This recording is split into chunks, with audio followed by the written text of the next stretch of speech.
ప్రశాంత్ కిషోర్ ఈ పేరు వింటేనే ఎన్నికల్లో ఎలా గెలవాలి, ప్రజల్ని ఎలా ఇన్ఫ్లుయెన్స్ చేయాలి, ప్రజల్ని ఎలా తమ వైపు తిప్పుకోవాలి, వ్యూహాలను ఎలా రచించాలి, ఓటర్లను ఎలా తమ ఒక్క ఓటు వేసేలా చేయగలగాలి, పరిస్థితులను ఎలా తనకు అనుకూలంగా మార్చుకోవాలి, ప్రత్యర్థులను ఎలా దెబ్బతీయాలి, ఇవన్నీ ఎన్నికల రణతంత్రంలో మనకు పాఠాలు చెప్పే మాస్టర్ గుర్తొస్తాడు. దేశంలో నరేంద్ర మోడీ, నితీష్ కుమార్, వైఎస్ జగన్మోహన్ రెడ్డి, అరవింద్ కేజ్రీవాల్, మమతా బెనర్జీ, స్టాలిన్, ఇలా అనేక మందిని గెలిపించినటువంటి చరిత్ర కలిగిన నాయకుడు. సో ఇప్పుడు ఆ ప్రశాంత్ కిషోర్ బీహార్లో తాను ఇప్పటిదాకా చెప్పిన పాఠాలని తానే పరీక్షించుకుంటున్నాడు. సో ఆ పరీక్షించడంలో భాగంగా జన్ స్వరాజ్ యాత్ర మొదలుపెట్టి ఏకంగా రాజకీయ పార్టీగా రూపాంతరం చెంది బీహార్లో ఆర్జేడీ జేడీయూలు కాకుండా ఒక కొత్త రాజకీయ సంస్కృతిని ప్రవేశపెడతాను మొదలుపెట్టాడు. కానీ మొదటి చురక తగిలింది ప్రశాంత్ కిషోర్కు. బీహార్లోని ప్రామినెంట్ ప్రొటెస్ట్ సైట్కు వేలాది మంది విద్యార్థులు నిరసన తెలుపుతున్న చోటికి ప్రశాంత్ కిషోర్ వస్తే ప్రశాంత్ కిషోర్ జిందాబాద్ అన్న నినాదాలు వినబడాలి. కానీ ప్రశాంత్ కిషోర్ గో బ్యాక్ అన్న నినాదాలు వినబడ్డాయి. దీంతో ప్రశాంత్ కిషోర్ ఇంకా రెచ్చిపోయాడు. భారతదేశం అంతా ఆయనను కమ్ బ్యాక్ అంటుంటే ఈ విద్యార్థులు ఏమో గో బ్యాక్ అంటున్నారు ఏంటి అని. మీరు ప్రతి రాజకీయ నాయకుడు ప్రశాంత్ కిషోర్ కమ్ బ్యాక్ అంటారు, గో బ్యాక్ అనేవాళ్ళు లేడు. సో అలాంటి ప్రశాంత్ కిషోర్ను గో బ్యాక్ అంటున్నారు ఏంటి అని బహుశా ఈగో హర్ట్ అయినట్టుంది. దాంతో ఆయన ఇంకా డ్యామేజింగ్ కామెంట్ చేశాడు. మీ అందరికీ బ్లాంకెట్లు మేమిస్తే మీరు మాపైనే యాటిట్యూడ్ చూపుతారా అన్నాడు.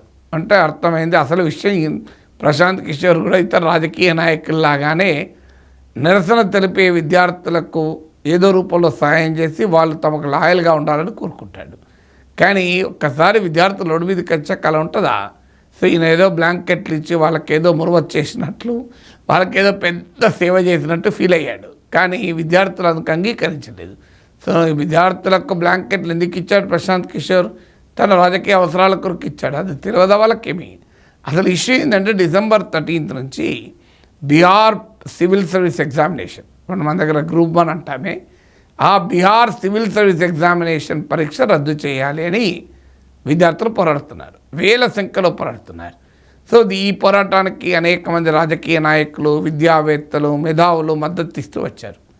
తాజాగా ఈ బ్యాండ్ వాగన్లో ప్రశాంత్ కిషోర్ కూడా చేరాడు. ఎందుకంటే ప్రశాంత్ కిషోర్ సపోర్ట్ బేసే యూత్, అందులో విద్యార్థులు పెద్ద సంఖ్యలో పోరాడుతున్నారు. సో ఇదొక బ్రహ్మాండమైన అవకాశం తన పొలిటికల్ లాంచ్ కనుక్కొని అందులో దూరి మద్దతు ప్రకటించి December 27th రోజు పెద్ద అల్టిమేటం కూడా ఇచ్చాడు ప్రభుత్వానికి. 3 రోజుల్లో మీరు గనక సమస్యను పరిష్కరించకపోతే నేనే ప్రత్యక్షంగా విద్యార్థుల పోరాటాలకు నాయకత్వం వహిస్తానని చెప్పాడు. దాంతో విద్యార్థులు ఇంకా ఉత్తేజపడ్డారు. ప్రశాంత్ కిషోర్ నితీష్ కుమార్ను కూడా గెలిపించిన నాయకుడు కదా, నితీష్ కుమార్నే గెలిపించిన నాయకుడు మాతో వస్తే ఇక మాకు ఇంకేం ఉంది అనుకున్నారు. కానీ సమయానికి పోలీస్ జులుం ప్రకటించే సమయంలో ప్రశాంత్ కిషోర్ అడ్రస్ లేదు. ప్రశాంత్ కిషోర్కు సోషల్ మీడియాలో ఎవరి మీద ఎలాంటి పోస్టులు పెట్టిస్తే అనుకూలంగా వస్తుంది, ఏ పని చేస్తే ఇవి చెప్పగలుగుతారు తప్ప లాఠీ దెబ్బలు తినాలంటే నడవదు కదా. సో లాఠీ దెబ్బలు తినడానికి ప్రశాంత్ కిషోర్ కనవల్లే. నిన్న రాత్రి Bihar public service commission exam రద్దు చేయాలని ప్రొటెస్ట్ చేస్తున్న విద్యార్థుల పైన పోలీసులు లాఠీచార్జ్ జరిపారు. సో ప్రశాంత్ కిషోర్ ఏమనుకున్నాడంటే నేను బ్లాంకెట్లు ఇస్తే హాయిగా నిద్రపోతున్నాను అనుకున్నాడు. సో బ్లాంకెట్లను తీసి పోలీసులు కొట్టడం మొదలుపెట్టారు విద్యార్థులు పాపం. సో పోలీసులు దెబ్బలకు లాఠీచార్జీతో రెచ్చిపోయిన విద్యార్థులు ఆ నిరసన కంటిన్యూ చేస్తుంటే ప్రశాంత్ కిషోర్ మళ్ళీ మెల్లగా వచ్చేసాడు. మళ్ళీ వస్తే ఈసారి విద్యార్థుల కోపం నితీష్ కుమార్ మీద కాదు, ప్రశాంత్ కిషోర్ పైన చూపెట్టాడు. ప్రశాంత్ కిషోర్ గో బ్యాక్ అంటే నినాదాలు ఇచ్చారు. నేను లాఠీచార్జ్ జరుగుతున్నావు, నువ్వు ఎక్కడా? నాయకుడంటే ప్రజలపైన నిర్బంధం ఉన్నప్పుడు నువ్వు ముందు ఉండాలి. నేను ఎమ్మెల్సీగా ఉన్నప్పుడు నాకు ఇప్పటికి గుర్తు, మీరు కాంట్రాక్ట్ లెక్చరర్ అని చెప్తారు. కాంట్రాక్ట్ లెక్చరర్లు పెద్ద సమ్మెలు ఊరేగింపులు తీసేవాళ్ళు. అప్పుడు మేము ముందుండే వాళ్ళు ఎమ్మెల్సీలుగా. పోలీసులు వచ్చి బతిలాడేవారు, మీరు ఎక్కండి సార్, మీరు జీబు ఎక్కితే మేము వాళ్ళని వదిలేస్తామని ఇలా రకరకాలుగా చెప్పేవారు.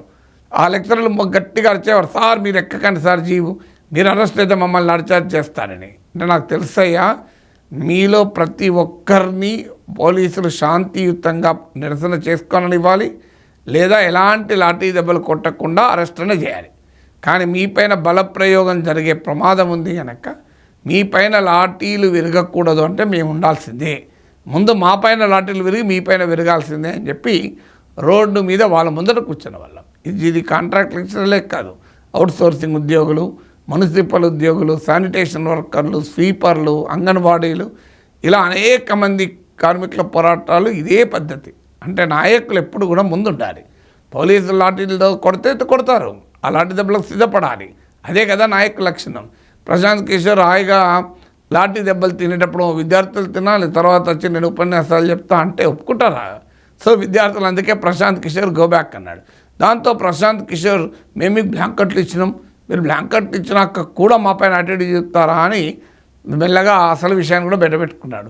ఓహో, బ్లాంకెట్లు ఇచ్చినందుకు వీళ్ళు లాయల్గా ఉండాలి, ప్రశాంత్ కిషోర్ జిందాబాద్ అనుకుని నినాదాలు ఇవ్వాలి అని సగటు రాజకీయ నాయకుని స్వభావాన్ని ప్రదర్శించాడు.